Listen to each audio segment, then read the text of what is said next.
we're out, say, snowboarding or something, he'll be back on campus because I think he needs more time to work off those cards. So any kid of average intelligence is quickly going to figure out, geez, I'm grounding myself. I mean, you know, Dr. Sapp's not going to yell at me or twist my arm about this. In fact, he doesn't really care if I stay here longer. He said I can stay as long as I need to stay at Cherry Gulch. And so now he starts kind of getting that with the program here, and they want to do that. They want to go do the fun stuff and earn their visits and all that kind of thing. At home, though, it's similar. You know, if he's got healthy habit cards to work off, then instead of watching a movie with the family or getting to hang out in his room and listen to music or play video games or talk on the phone with his friends or go out with his buddies or whatever it is, then you know he's going to have to work those off first. And we'll get to that, I think, here in a slide or two. So M in family is mix-in responsibility via household chores. So we have chores at Cherry Gulch, and even though like there's healthy habit cards that say clean the windows or do this and that, you know, each boy has chores, and one of those chores that's a big one here is the kitchen crews that we have, or the animal chores, going to feed the animal. And we believe that's important to build responsibility, to help have students start to help out with their household as well. And mom and dad have household chores too, and things that they do. So I'd encourage you, when you're writing a list of household chores for your kid to do, whether it's taking out the garbage once a week and mowing the lawn, and you know, if you have a gardener or you have a maid or something like that, that doesn't mean that your kid shouldn't have any household chores. It's really important for kids to start taking responsibility and you know, cleaning their rooms and doing some things, even if it's already been done once. You know, the windows can be washed 1,000 times. It's not going to hurt them any. So you can find some creative things for them to do. For like a parent, so mom has a list of household chores a mile long that she's responsible for anyways, and that might be, you know, driving the kids to soccer practice or doing this or that, and you know, mom may have responsibilities at a job too, and dad of course probably has responsibilities at a job that's a mile long. You can put those responsibilities on there, and so the kids think, geez, this is my parents' responsibility, and they're only expecting me to do the dishes and take out the trash and do my own laundry and make my own bed and clean my own room and, you know, whatever it is like that. So it makes the kids' chores look a whole lot easier when they see what mom and dad are really responsible for. Develop a list of daily chores. Daily chores need to have an inspection time. So, you know, set that daily chore due date and you know, time limit for the inspection at a time when you can actually inspect it. Don't put that kind of time limit there while you're at work and you can't inspect it. Develop a list of weekly chores. Weekly chores need to have an inspection day and time. So you have daily chores and weekly chores. So for example, here on the weekend, there's a day when we do the deep clean. Parents, don't forget to make up your own list of daily and weekly chores. Okay, so how the F, A, and the M work together. Again, F is fashion a list of rules for the family. A, add good habit cards, and we call them healthy habits a lot here. M, mix in responsibility via household chores. Okay, so here's how FAM works together. After a child draws their cards, they have two choices: do their good habit cards immediately or go to their room and do their good habit cards later. The children are merely choosing to lengthen their grounding with the second option. Note the choice belongs to the children and not the parents, and so they can choose to either do the cards when you tell them to, or to go to their room and do it later. But they're not going to be just going to their room and doing all sorts of fun stuff either. And with having to draw the healthy habit cards. So this is getting what I was trying to remember is, so for the home plan, they don't have to do the healthy habit card immediately, so but you choose that. So if it's homework time and you're trying to do homework with your kid and he's being disrespectful or something, he doesn't get to get out of homework just because he was disrespectful or because he said a bad word or something. Once he's done with his homework, then he can go and do that if you're helping him with it. So these are the options. Lay on their bed. This includes taking a nap, do homework, engage in parent-approved reading, or clean their room. So at Cherry Gulch, we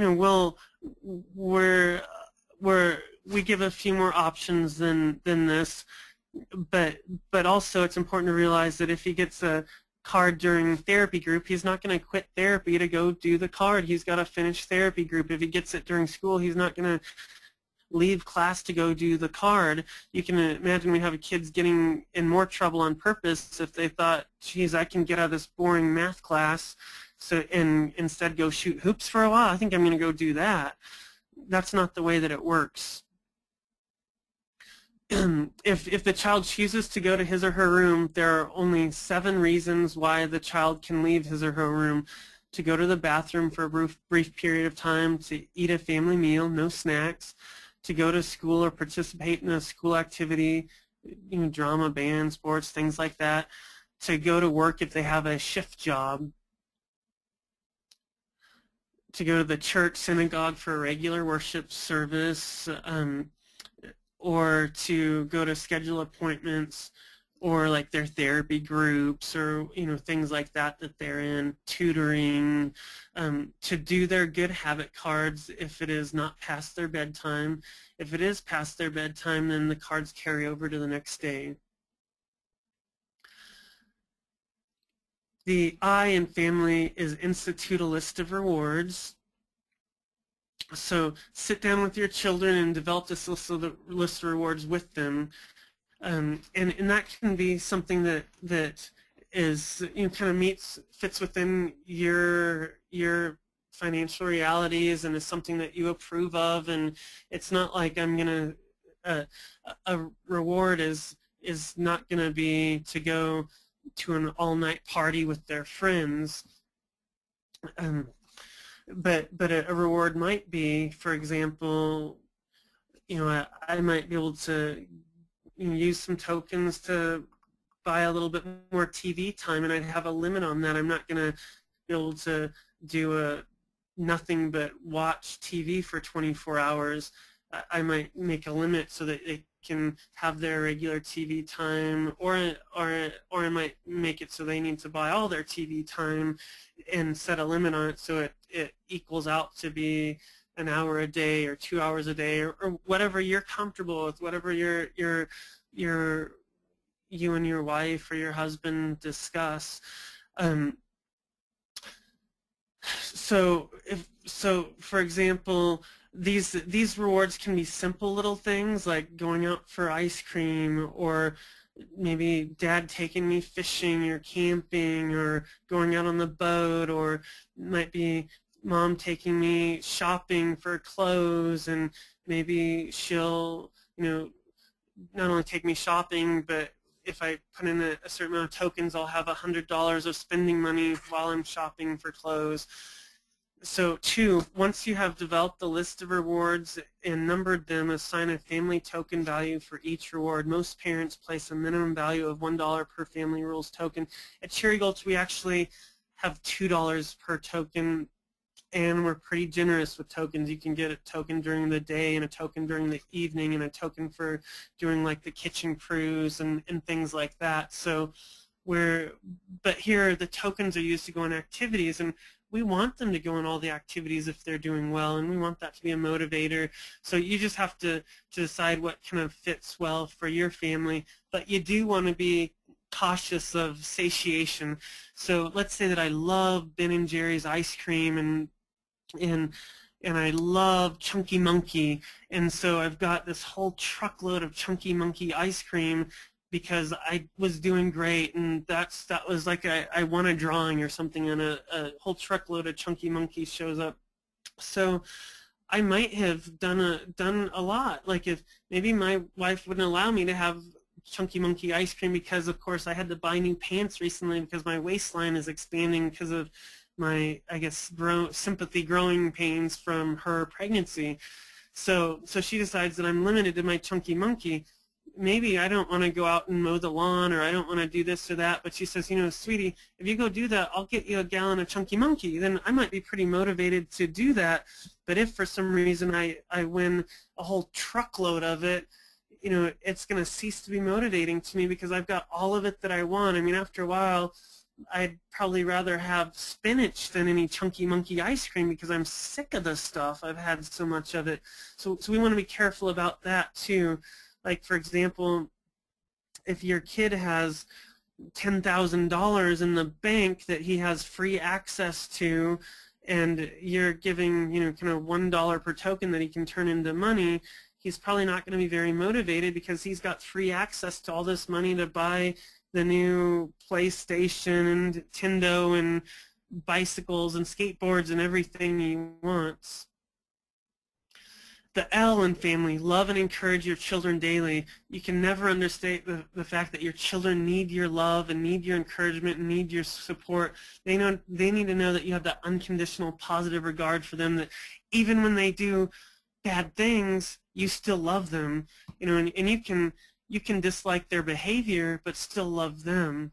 And they need to know that. They need to know that you're going to love them. If you catch your children engaging in random acts of kindness, give them a rack chip. This rack chip obviously needs to be a different color than all the other family rules tokens. So you've seen ours. Ours are little wooden nickels that say random act of kindness on one side, and it has our logo on the other side.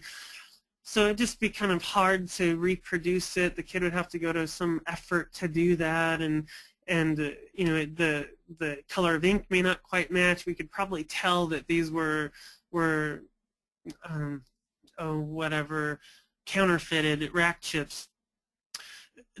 So you can use whatever you want though for a rack chip. You could use a foreign currency that's difficult for them to get their hands on, or maybe it's from the former Soviet Union that doesn't even exist anymore, or you might use like poker chips, and you might have special ones that you order so that it wouldn't be really easy for your kid to kind of get those, but one color might be rack chips and another color might be tokens, and that would be fine too. So occasionally go ahead and spoil your kids rotten. It doesn't mean that you can't go and take them out to dinner or buy them a gift or do something with them, take them on a family vacation, and you know, let them do all this stuff at Disneyland or whatever it is that you're at. You know, they don't necessarily have to use tokens for everything, right? You can take them out just for the heck of it. Say, man, son, you're doing such a great job. I just want to spend some more time with you. You know, how would you like to go to that paintball place with me, or whatever, and just have a good time? And so that's perfectly fine. Also, so 4 is so going back to 3 though, that it's okay to spoil them once in a while.